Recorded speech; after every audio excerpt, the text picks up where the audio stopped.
ओम नमो आदेश, सत नमो आदेश, गुरुजी को आदेश, 9984 सिद्धू को आदेश। तुम्ही खूप पैसे कमवताय, तुमच्याकडे अगदी लाखोनी पैसा येतोय, भरभरून पैसा येतोय, पण पैसा टिकतच नाहीये। कितीही प्रयत्न केला तरी महिन्याच्या शेवटी तुमच्याकडे पैसाच राहत नाही।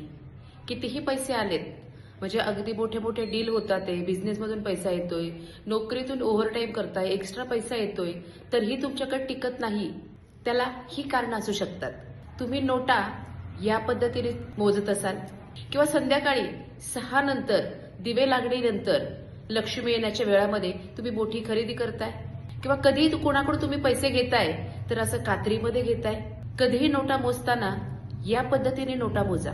कुणालाही पैसे द्यायचे असतील तर ते या पद्धतीने द्या। कधीही संध्याकाळी दिवे लागणीनंतर मोठी खरेदी करायला जाऊ नका।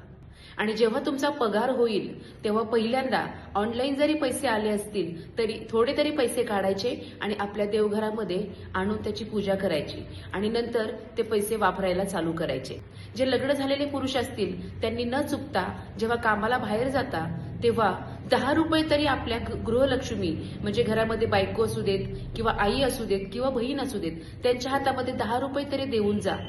हे आपण आशे न देता ते जर फोल्ड करून याच्या दोन्ही कडा ज्या आहेत त्या आपल्या हातात दिल्या तर असं आपण दिलं तर नक्कीच आपल्याकडे लक्ष्मीचा प्रवाह आपल्याकडे राहतो। कधीही डाव्या हातानं पैसे देऊ नका। डावा हात हा लक्ष्मीचा हात आहे आणि डाव्या हाताने जर आपण पैसे दिले तर आपल्याकडे पैसा येतच नाही किंवा समोरच्याला वारंवार आपल्याला पैसे द्यावे लागतील।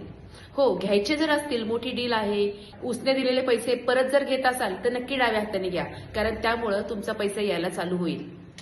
कुणालाही पैसे दिले तर कधी ते कात्रीमध्ये देऊ नका, कारण कात्रीमध्ये जर पैसे दिले तर तुमच्या पैशाला कातर लागते।